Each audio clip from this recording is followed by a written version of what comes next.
के बैठे आपके सुनाएंगे हम तो फिर।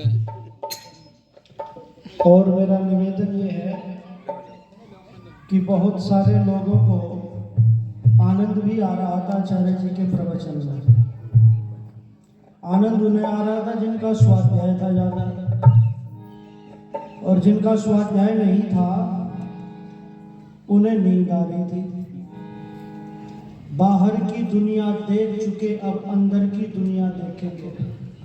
तो जिनका अंदर की दुनिया में थोड़ा सा प्रवेश हो गया है वो आनंदित हो रहे थे, और जो अभी उस दुनिया से अभी पीछे हैं, इसी दुनिया की चकाचौंध में प्रसन्न है, उनको नींद आ रही थी।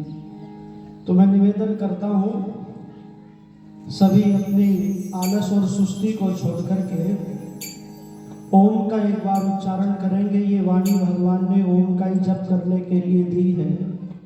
मधुर ओम का जप किए जा तो आधार ईश्वर का लिए जा।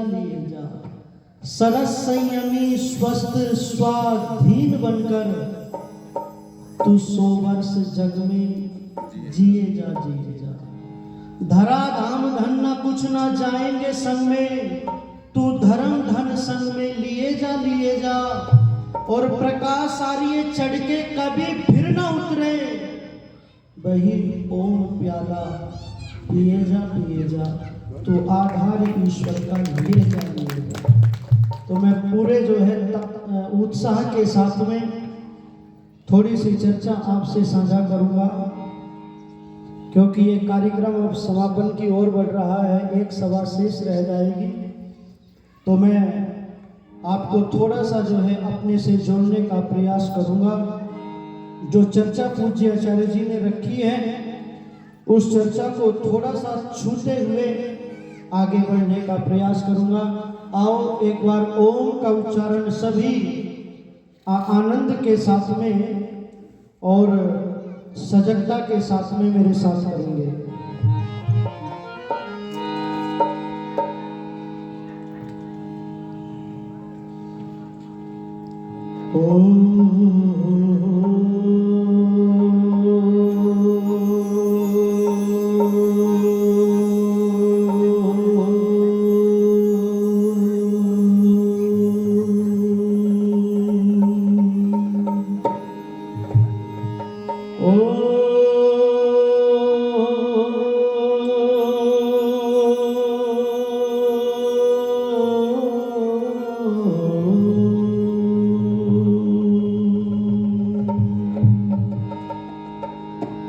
वेदा हमें तम पुरुषं महंतम आदित्य वर्णम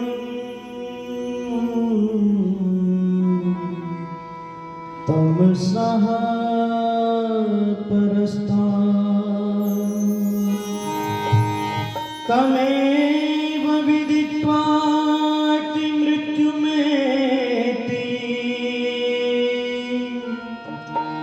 नान्य पंथा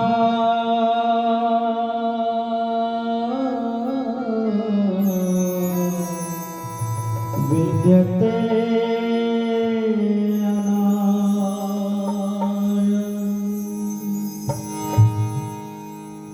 हम कौन थे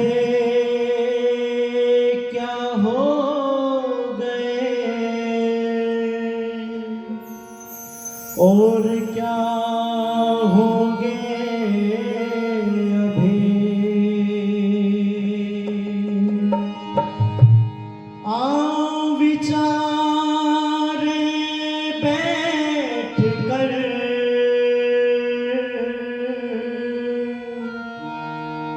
ये समस्याएं सभी। ऋषिराज तेज तेरा चहुओर छा रहा है, तेरे बताए मार्ग पर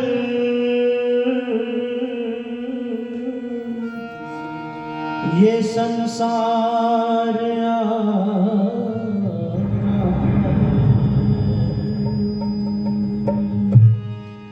तेरे बताए मार्ग पर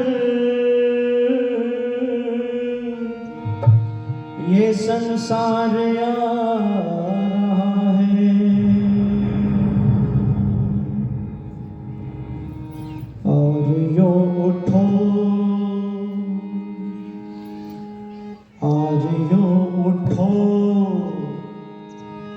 पग बढ़ाना पड़ेगा।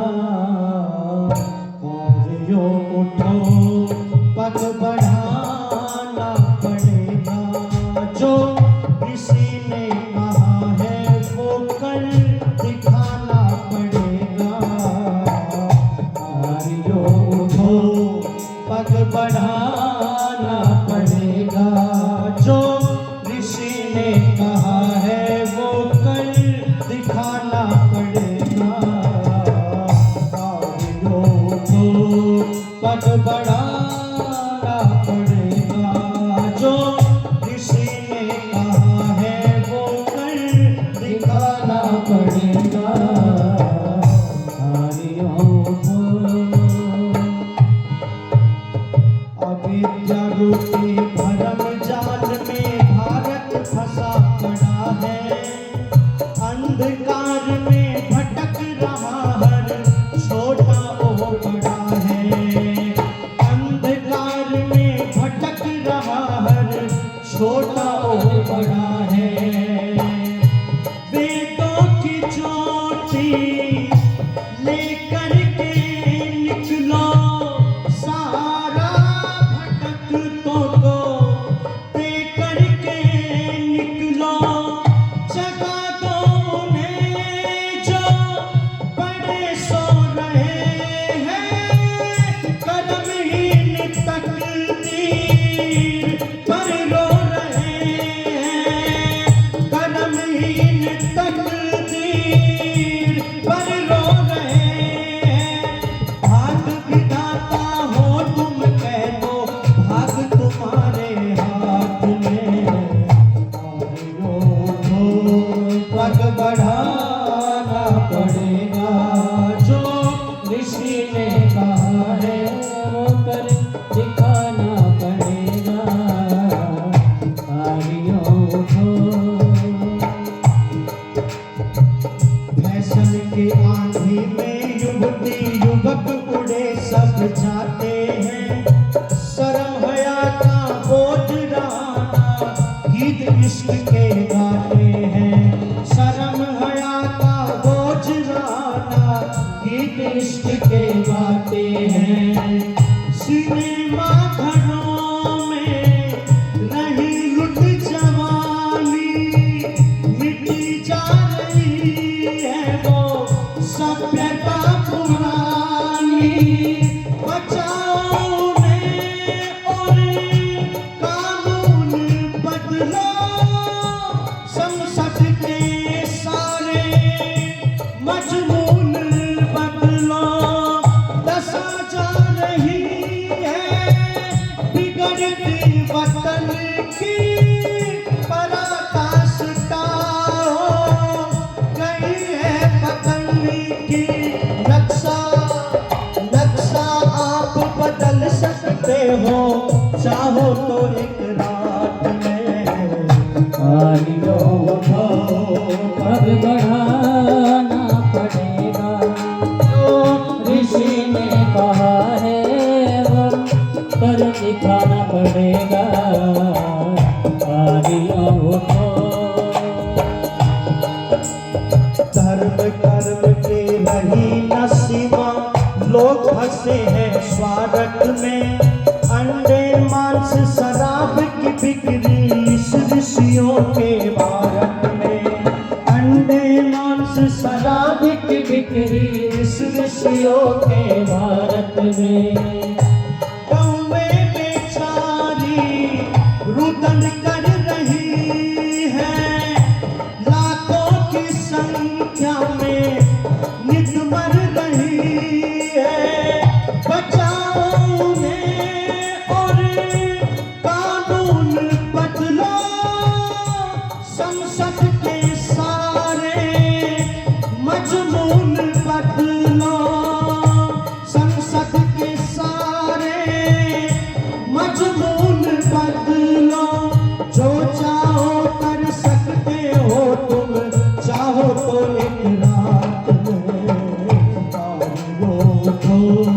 पग बढ़ाना पड़ेगा, जो ऋषि ने कहा है वो कर दिखाना पड़ेगा। आर्यों को पग बढ़ाना पड़ेगा, आर्यों को। धर्म कर्म का मर्म समझ ले, ऐसा पाठ पढ़ा दो।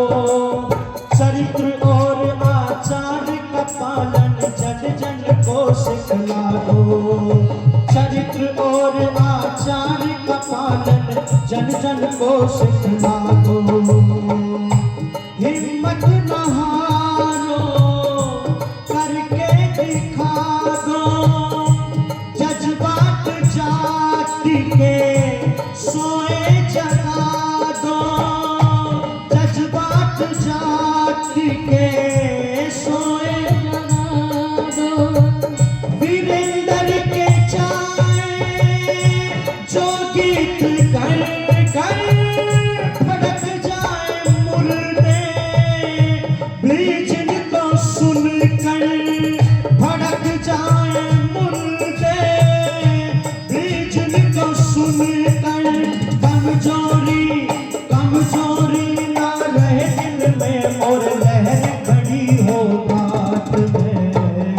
आइयों को पग बढ़ाना पड़ेगा, जो ऋषि ने कहा है वो कर दिखाना पड़ेगा।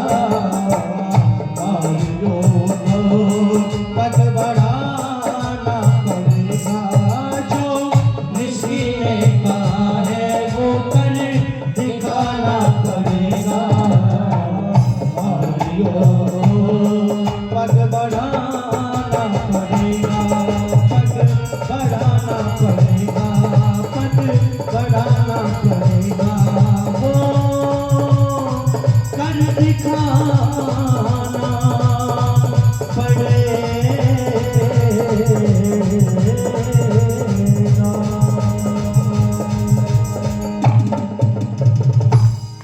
बोलो ऋषि दयानंद की।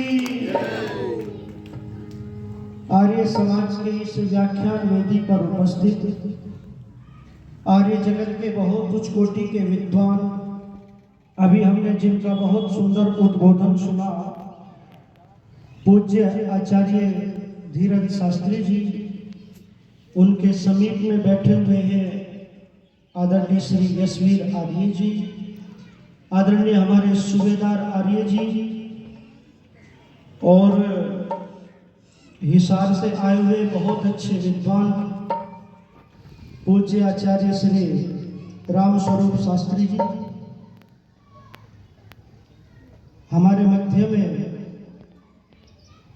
आदरणीय श्री सीताराम आर्य जी, आदरणीय श्री महेंद्र सिंह आर्य जी, और इस आर्य समाज के समस्त पदाधिकारीगण, पूजा के योग्य माताओं बहनों, धर्म प्रेमी बंधुओं, बात को यहां से प्रारंभ करता हूं। लगा जब आम डाली पर फटी छाती अनारों की। लगा जब आम डाली पर फटी छाती अनारों की। लगे बेचारे पछताने कि अब हमको कौन पूछेगा। चढ़ा आकाश में नारियल जटा सर पे किए धारण। पेट में हो गया पानी कि अब हमको कौन पूछेगा। सुनी जब आम की शोहरत जल भुन गया जामुन। इसी से हो गया काला कि अब हमको कौन पूछेगा। सुना जब आम का यशोगान पपीते पड़ गए पीले। लगा फांसी रहे लटके कि अब हमको कौन पूछेगा। करे अब हम बढ़ करके क्या यही अंगूर ने सोचा। इसी से रह गया छोटा कि अब हमको कौन पूछेगा। फलों का राजा बन गया आम। सभी को फिक्र है वाणी कि अब हमको कौन पूछेगा। और इसी भांति दयानंद की हुई दुनिया में जब शोहरत। अरे इसी भांति दयानंद सोहरत पाखंडी पड़ गए पीले कि अब हमको कौन पूछेगा, अब हमको कौन पूछेगा। दयानंद की यदि उपमा में चांद सितारों से, सूरज से दूं तो वो गलत लगती है मुझको। दयानंद जैसा वास्तव में दयानंद ही था। और दयानंद की विशेषता क्या है सुनो। जो ब्रह्मा को जानता है वो शिव को नहीं जानता, जो शिव को जानता है वो हनुमान को नहीं जानता, जो हनुमान को जानता है वो राम को नहीं जानता, जो राम को जानता है वो कृष्ण को नहीं जानता, जो कृष्ण को जानता है वो दयानंद को नहीं जानता, पर जो दयानंद को जानता है वो इन सबको जानता है, इन सबको जानता है। ये है दयानंद की एक विशेषता। एक हल्के सी परिचय दे रहा हूं मैं आपको दयानंद की। चर्चा हो रही थी काशी के, मैं रुका पड़ गया, यो कौन स्वामी आ गया। 18 पुराणों में काटनिया खामी आ गया। बहुत सुंदर, मेरा रोम रोम हर्षित हो रहा था उस भजन को सुन करके। निवेदन आपसे कर दूं कि ऋषिवर देव दयानंद जी ने पूरे विश्व के ऊपर उपकार किया है, पूरे विश्व का कल्याण किया है उस ऋषिवर दयानंद जी ने। घटना मुझको याद आती है, जब समाज का सुधार करने चले थे, जब वेद का प्रचार करने के लिए चले थे, तो ऋषि के साथ में कोई चेला नहीं था, कोई चेली नहीं थी। बर्फ के टुकड़े खा करके, बैंगनों को खा करके, भूखे रह करके, जहर के प्याले पी करके उस ऋषि ने वेद का प्रचार किया है, समाज का सुधार किया है, राष्ट्र का उद्धार किया है। मुझे वो घटना याद आती है जब पंडित चमुपति ने पूछा था अच्युतानंद से, शास्त्रार्थ हुआ था मेरे दयानंद जी से, और ये कहा था पंडित चमुपति ने, स्वामी जी उस शास्त्रार्थ की कुछ चर्चा करो। तुम्हारा मेरे गुरु के साथ में शास्त्रार्थ हुआ था, सुनाओ तो सही उस शास्त्रार्थ की चर्चा। पंडित चमुपति ने कहा, वो स्वामी अच्युतानंद जी ने कहा कि मेरा जब स्वामी से शास्त्रार्थ हुआ था, मैं रेशमी वस्त्रों को पहन करके, हाथी पर सवार होकर के आगे आगे जो है बाजे बजते गए, लोग पुष्पों की वर्षा कर रहे हैं। राजा ने आगे बढ़ करके मेरा सम्मान किया है, बहुत बड़ी दक्षिणा दी है, मालाएं डाली है, लोगों ने तालियों की गड़गड़ाहट से मेरा सम्मान किया है। बीच में रोक करके पूछ लिया चमुपति ने, स्वामी जी गुरु की चर्चा करो, दयानंद की चर्चा करो, जरा दयानंद की बात बताओ, उसके साथ में कौन था, उसका स्वागत किसने किया था? तो अच्युतानंद ने कहा, उसके साथ में कोई चेला नहीं था, कोई चेली नहीं थी, उसके तन के ऊपर रेशमी वस्त्र नहीं थे, किसी ने 2 पुष्पों की माला डाल करके उसका सम्मान नहीं किया था। अगर उसके साथ में कोई था तो एक ईश्वर की भक्ति का सहारा था, एक ईश्वर का सहारा था। यदि कृपा को प्राप्त किया था लोगों, और तब मुझे चमुपति जी की वो पंक्तियां याद आती हैं, लिखी थी उन्होंने पंक्तियां, एक एक गीत की पंक्तियों को बड़े ध्यान से सुनना।